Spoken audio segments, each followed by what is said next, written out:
ఏమా ఏదో కలిపిచ్చావంటే ఏంటి? కలిపిచ్చావా లేదా? మామూలుగా వన్ డే మామూలుగా అంటే రోజు చూస్తున్నాం మేము. వదిన మీద మోజు పుట్టిందా? మోదేం లేదు అంటే తను ఒంటరిగా ఉంటుంది, మా అన్నయ్య పట్టించుకోవట్లేదు సరిగా. సో ఒకరోజు మామూలుగా అట్లా తను ఒంటరిగా ఉంది అన్నట్టు మామూలుగా మాట్లాడదామని ట్రై చేశా. తను ఒప్పుకోలేదు. మేము ఫస్ట్ రోజు అడిగాను నార్మల్గా.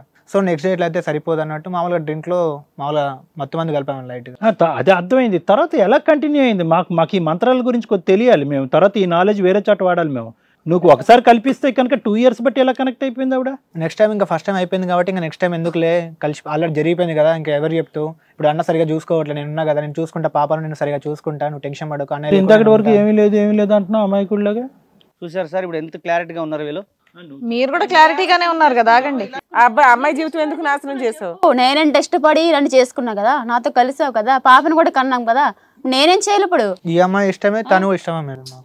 ఎలా చెప్తే ఇష్టమని? అసలు వదిన ఎవరైనా ఇష్టపడతారా? తల్లితో కదరా సమానం అది. అమ్మ ఇక్కడ ఈ రిలేషన్ పెట్టకండి తల్లి, ఇది దరిద్రపు కేసు, ఇది వేరే. వదిన తల్లితో సమానమే, మీ కేసులో కాదు. వాళ్ళని ఎందుకు నాశనం చేస్తారు? నిజంగా నిజాయితీగా ఉండే వదిలని కదయ్యా. ఇంకా మా క్లారిటీ రాలేదు అభి. ఎందుకు ఈ అమ్మాయిని చేసుకోవద్దు? పెద్దలు ప్రెషర్ పెట్టారా? ఏం ఇష్టంతోనే చేసుకున్నా సార్. ఇష్టంగానే చేసుకున్నావా? అంటే 2 నడుపుదామనా? అంటే తనకు తెలియదు కదా అన్నట్టు. కదా ఎంతకాలం జీవితాంతం ఇంకెలా నడుపుదాం అనుకున్నావు? ఇంట్లోనే ఎంతకాలం దాసేద్దాం అనుకున్నావు సీక్రెట్ ని? ఇప్పుడు వీళ్ళిద్దరిలో ఒక చాయిస్ అడిగితే ఎవరు కావాలి నీకు? మా వైఫే కావాలండి. వైఫే కావాలి. సో ఆవిడ గెట్అవుట్ కదా. ఏమా ఫైనల్ గా బంతి నీ కోట్లోనే పడింది. మొత్తం ఇక్కడ 4గురిలో బంతి నీ కోట్లోనే పడింది. నువ్వు డిసైడ్ చేసుకో. నువ్వు మీ మరిదికి అడ్డే, మీ ఆయనకి అడ్డే. నువ్వు నీ ఒక్కదాని మాట బట్టి మొత్తం కేసు సెట్ అయిపోద్ది. ఇతను క్లియర్, అతను ఉంటాడా లేదా అనేది లెక్క తర్వాత తేలుద్దాం నీతో. నువ్వు ఒక్కదాని మాట్లాడాలి. మరిదిని వదులుతావా వదలవా? మరి నా జీవితం, నా పిల్ల జీవితం ఏమవు? నీ పిల్ల ఆడికి పుట్టలేదమ్మా, మీ ఆయన పుట్టింది. ఇప్పుడు ఏదైనా బ్రేకింగ్ న్యూస్. ఎవరికి పుట్టింది నీ బిడ్డ? అలా ఆయనే అని చెప్పింది. మా ఆయనే. ఏమోలే. మీ ఇద్దరి మధ్యన శారీరక సంబంధం ఉందా తమ్ముడు లేదా? లేదు సార్. కొత్తగా ఆయన పెళ్లిలో 2-3 సార్లు సార్. నువ్వు సిన్సియారిటీ అక్కడే చూపెడుతున్నావు, ఇక్కడ కాదుగా. అంతవరకు క్లియర్. నువ్వు ఫోన్లే బతికించు. బిడ్డ ఎవరి బిడ్డ అన్నది తేలింది. ఇది కదా కథ జీవితం ప్రోగ్రామ్ని అందరికంటే ముందుగా చూడాలి అనుకుంటే ఇప్పుడే డౌన్లోడ్ చేసుకోండి హిట్ టీవీ యాప్. అది కూడా ఫ్రీగా. అంతేకాదు ఇందులో short news, live news, entertainment, movies కూడా ఫ్రీగా చూడొచ్చు.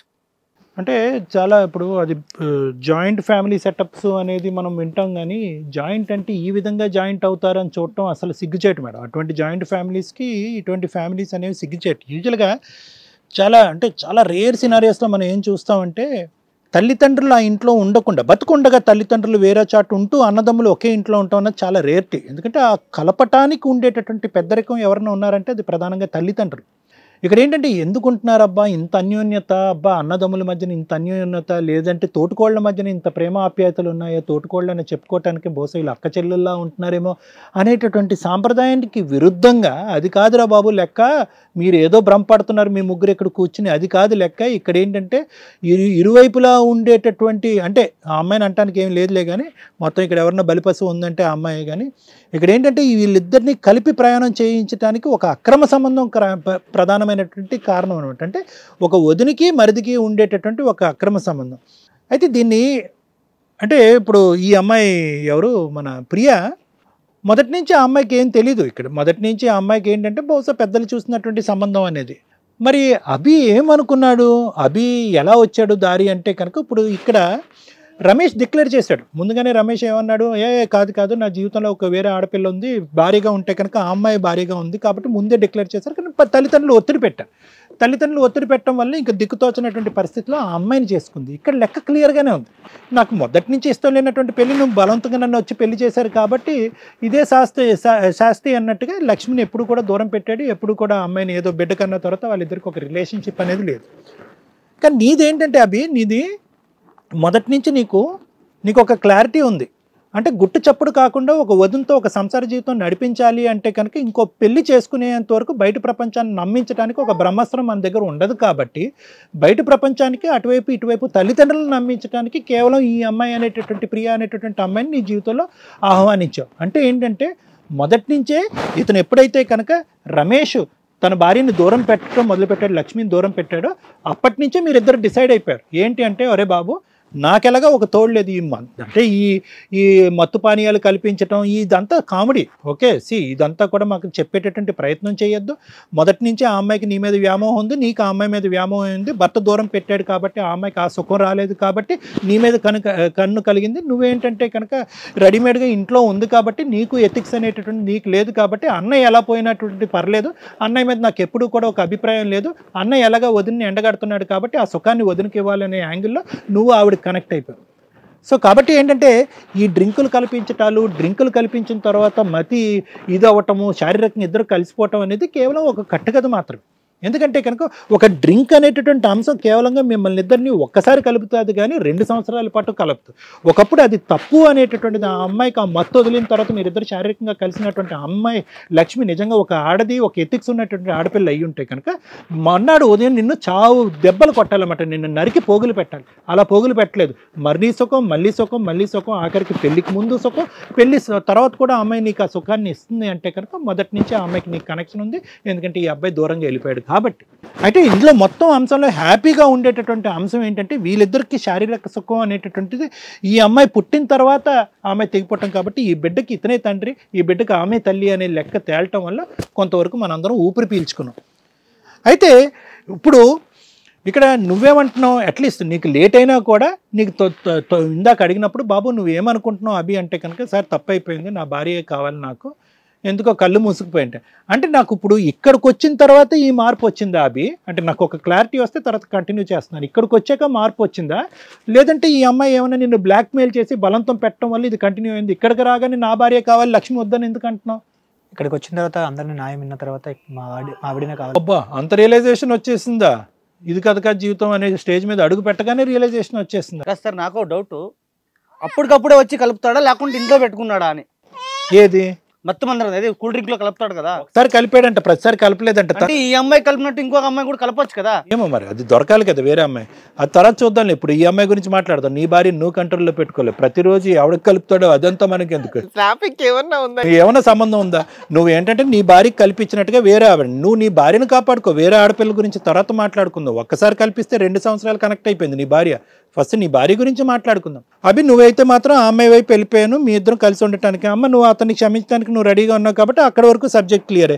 ఇంకా ఫైనల్గా ఏంటంటే అమ్మ నీ గురించే మాట్లాడుకోవాలి. నీకు ఒక ఆడపిల్ల ఉంది, నీకు ఒక భర్త ఉన్నాడు, భర్త క్యారెక్టర్ కరెక్ట్గా లేదు, వేరే ఆడపిల్లతో వెళ్ళిపోతున్నాడు అన్నప్పుడు నువ్వు బయటకు వచ్చేసేయమ్మా. నీ భర్తను రెండే దారులు, ఒకటైతే నీ భర్తను మార్చుకోవడానికి చేసేటటువంటి ప్రయత్నం, లేనటువంటి పక్షంలో ఏం చేయాలంటే నీ బిడ్డను తీసుకుని బయటకు రావటం, లేదంటే పెద్దల సమక్షంలో పంచాయతీ పెట్టుకోవటం, డైవర్స్ తీసుకోవటం, ఇలాంటి రకరకాల యాంగిల్స్ ఉన్నాయి.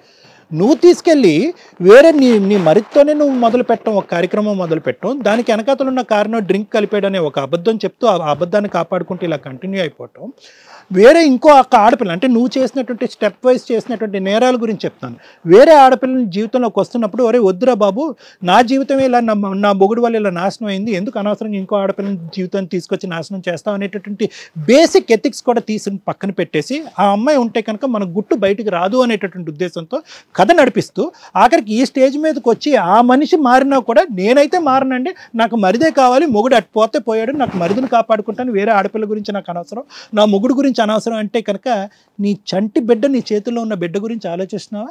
అది ఇక్కడ ఉండేటటువంటి ప్రధానమైనటువంటి అంశం. ఒక మనిషి జీవితాన్ని మార్చగలిగేటటువంటి శక్తి ఏదన్నా ఉంది అంటే కనుక ఈ ప్రేమ అబద్ధం అనొచ్చు, ఈ మొగుడు అబద్ధం అనొచ్చు, వచ్చేటటువంటి వాడు అబద్ధం అనొచ్చు, ఆ అమ్మాయి జీవితం నాశనం అయినా పర్వాలేదు అని అనొచ్చు, కానీ నీ చేతిలో ఉండేటటువంటి బిడ్డ అబద్ధం అనలేవుగా. ఆ బిడ్డకు ఒక తండ్రి కావాలి కదా, ఆ తండ్రి ఇతనే కదా, ఇతనే తండ్రి అయినప్పుడు వాడెవడు, వాడిని ఏమని చూపెడతావు? అమ్మ వాడెవడమ్మా అని చెప్పి రేపొద్దున నీ బిడ్డ అడిగితే, ఇప్పుడు ఏదైతే సన్నివేశం ఆ అమ్మాయి వచ్చి మీరు తలుపులు తీసుకుండగా బహిరంగంగా చేసేటటువంటి సన్నివేశాన్ని రేపొద్దున పెద్ద అయిన తర్వాత నీ కూతురు చూస్తే ఏమని చెప్తా? అమ్మ డాడీ అంటావా, డాడీ లాంటి డాడీ అంటావా? ఇవన్నీ మీరు ఆలోచించరేమ్మా? అంటే నేను నీతో ఎందుకు ఇంత గట్టిగా మాట్లాడుతున్నానంటే ఇక్కడ ముగ్గురికి ఇక్కడికి వచ్చేంతవరకు క్లారిటీ లేదు, మిగతా ముగ్గురు ఇక్కడికి వచ్చాక క్లారిటీ వాళ్ళకి వచ్చింది. కానీ నువ్వు ఇక్కడ కూర్చుని ఒక ఆడదాను అయ్యి ఒక 3.5 సంవత్సరాలు 4 సంవత్సరాలు ఆడపిల్లని చేతిలో పెట్టుకుని వీడు నా మొగుడు కానీ వీడు నాకొద్దు, నా మరిదే కావాలి అని చెప్పి బహిరంగంగా మాట్లాడుతున్నావు అంటే నిన్నేమనాలమ్మా? ఎటువంటి కేటగిరీలో నిన్ను పెట్టాలి? ఎటువంటి ఆడదాను అని అనాలి? నీకు అన్యాయం జరిగింది, నీ ఆయన వల్ల నీకు అన్యాయం చేసింది. వీళ్ళ పెద్దలకు బుర్ర ఉంటే కనుక ఆ అమ్మాయితో పెళ్లి చేసి ఉండేవారు, నీ జీవితం నాశనం అయి ఉండేది కాదు. కానీ ఆ తర్వాత నువ్వు పూరుగొల్పి ప్రత్యేకంగా ఇంకో ఆడదాని యొక్క జీవితం, నీ కూతురు యొక్క జీవితం నాశనం చేస్తున్నావు చూడు, దాన్ని నేను ఖండిస్తున్నాను. కాబట్టి నా ఉద్దేశం ఏంటంటే ఇప్పటికైనా నువ్వు రియలైజ్ అవ్వు. నువ్వు రియలైజ్ అయ్యి నా జీవితం ఏంటి, నా బిడ్డ జీవితం ఏంటి అనేది నీ క్లారిటీ ఉంటే అప్పుడు నీ మొగుడు నీతో పాటు ఉండాలా, ఓడాలా, మీరిద్దరు విడాకులు తీసుకోవాలా, లేదంటే ఆ అమ్మాయిని ఎలా తెగ్గొట్టాలనే అంశం తర్వాత మాట్లాడుకోవడానికి అవకాశం ఉంటుంది. నీ క్యారెక్టర్ ఈరోజు కరెక్ట్గా లేకపోతే ఇంకో అమ్మాయి జీవితం, ఇతని జీవితం గురించి ఎలా మాట్లాడతామని ఆలోచించుకో అమ్మ. ఒక 2 నిమిషాలు టైం తీసుకుని ఆలోచించుకో. Thank you sir.